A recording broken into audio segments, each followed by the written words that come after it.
In this video, we will discuss about token replacement in ASP.NET Core routing. Token replacement is a new feature available in ASP.NET Core, but it was not available in .NET frameworks like ASP.NET MVC and ASP.NET Web API. The meaning of token replacement is we can replace the value of the controller and action method dynamically. Now I want to access this particular action method using this controller name and this action method.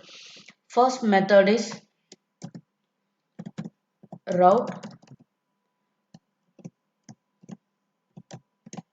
Here we have to pass controller name student, then method action method will be get all. It will work, but if we are using token replacement, so here we can use square bracket. Inside this square bracket we can use controller.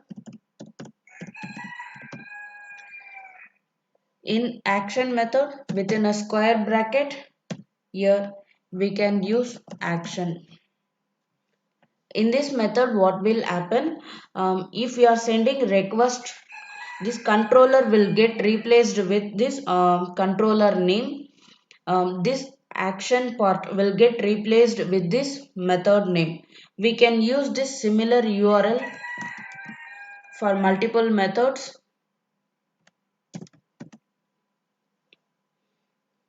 This time we will not face any error because in this scenario name of the action method is get all. This method name is get all names. Now these resources URLs are different. Now save and run this application. Now append the URL student get all. So here we got the output from first method. Then second method, copy this method name.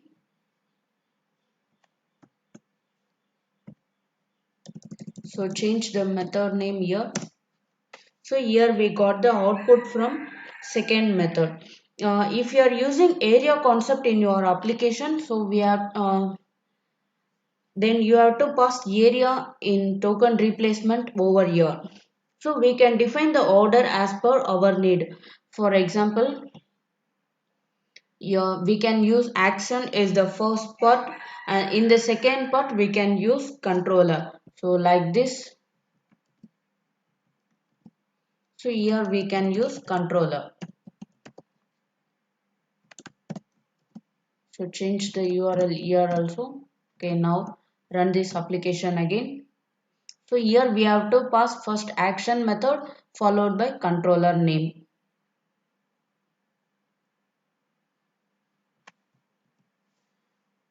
Your method name will be get all. Then controller name will be student. Then press enter. We got the output from first method. Then change the method name. Second method get all names. So replace this first action method. Now we got the output from second method. Okay, I hope you understand this video. See you there in next video.